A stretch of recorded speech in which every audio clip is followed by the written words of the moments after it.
یہ جو رمضان آ رہا ہے اس کو سمجھیے گا، اس کو محسوس کیجیے گا، یہ بڑا قیمتی مہینہ ہے، اس کی بڑی قدر ہے، اس کی بڑی منزلت ہے۔ تمہیں معلوم ہے مولا کائنات کے 3 وصیت نامے ہیں ظفر بھائی۔ ایک وہ وصیت نامہ ہے جو علی نے پوری زندگی کیا ہے، جب بھی کوئی مثلاً کوئی بات آتی تھی آپ فرماتے تھے میری وصیت ہے۔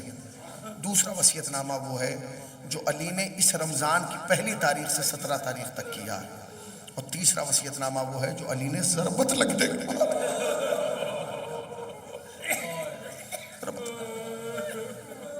ایک باپ کے سالے سوال جانتے ہیں،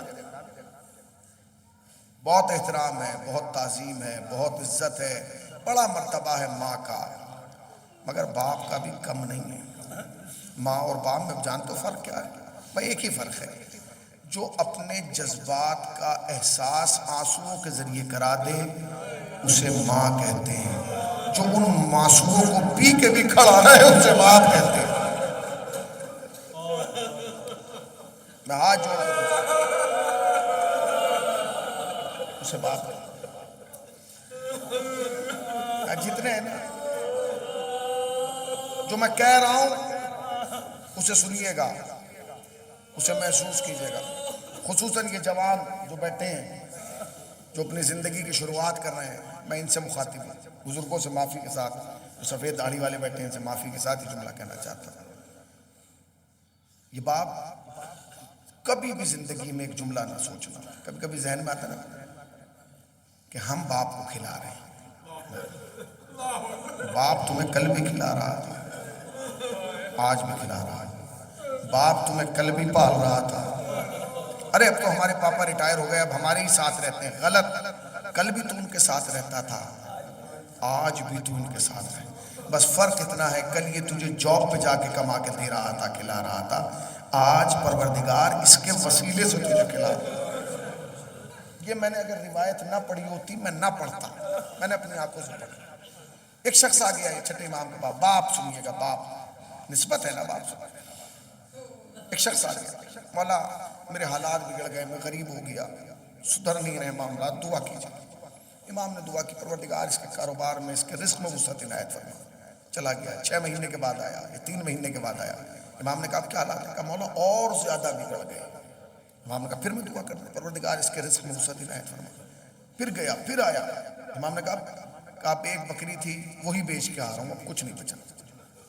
9 مہینے میں سب کچھ ختم ہو گیا، برباد ہو گیا، مولا دعا کر دیجیے۔ امام نے ہاتھ اٹھائے، میں جانے کیا خیال آیا، ہاتھ نیچے رکھ کے کہا سن، پہلی بات تو یہ ہے کہ وہ کسی کا رزق بند نہیں کرتا، اس نے فرعون کو بھی دیا ہے، نمرود کو بھی دیا ہے، شداد کو بھی دیا۔ اب پھر مولا کہ اگر اس نے رزق بند بھی کیا ہوتا تو میرے کہنے پہ کھول دیتا، کہ پھر میرا رزق کس نے بند کیا؟ امام نے کہا تو نے اپنا رزق خود بند کیا ہے۔ اس نے حیرت سے دیکھ کے کہا مولا کون اپنا رزق خود بند کرتا ہے؟ کہا پر تو نے اپنا رزق خود بند کیا ہوا۔ کہا کیا؟ کہ یہ بتا تیرے گھر میں باپ ہے؟ کہا کہ تجھے اپنے باپ سے بات کیے ہوئے کتنا زمانہ ہو گیا؟ اس نے کہا مولا 1 سال ہو گیا۔ کہا تو جا کے اپنے باپ کو راضی کر لے، وہ راضی ہو جائے گا۔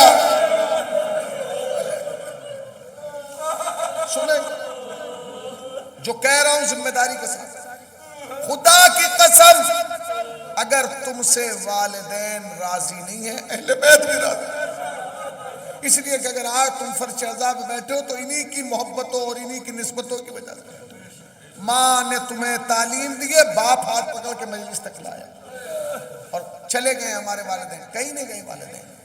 اگر والدین قبر میں جا کے مطلب یہ ہوتا چلا جاتا تو شریعت کبھی یہ نہ کہتی کہ پریشان ہونا تو ان کی قبر پر جانا۔ خدا کی قسم یہ سن لیں، جب تم پریشان ہونا، مصیبتوں میں گرفتار ہونا، عزا خانے کی عظمت تو بہت زیادہ ہے، تعزیے کی عظمت، کربلا کی عظمت وہ تو بہت بلند ہے۔ وہ ماں باپ جنہیں ہم گھر میں عام سمجھتے ہیں نا ہمارے ابا ہیں، ابا تو کہتے ہی رہتے ہیں کرتے رہے، نہ وہ قبر میں بھی جا کے تمہارے لیے کہا، وہ قبر میں بھی تمہارے لیے دعا کرے، وہ قبر میں بھی تم پریشان ہوتے ہو تو باپ قبر میں پریشان ہوتا ہے، وہ خواب میں آ کے پریشان ہوتا ہے۔ باپ تو باپ ہوتا ہے، باپ باپ ہوتا ہے۔ جملہ کہوں خدا کی قسم باپ کے مرنے کے بعد نا 1 سال تک اولاد کے حالات یہ رہتے ہیں، جہاں باپ بیٹھتا ہے وہ جگہ دیکھتا کہتا ہے ابا یہاں بیٹھتے تھے، ابا اس کرسی پہ بیٹھتے تھے، ابا اس وقت بیٹھ کے چائے پیتے تھے، یہ ابا کی بائک ہے، یہ گاڑی ہے، ابا اس پہ جائیے ہوتا تھا۔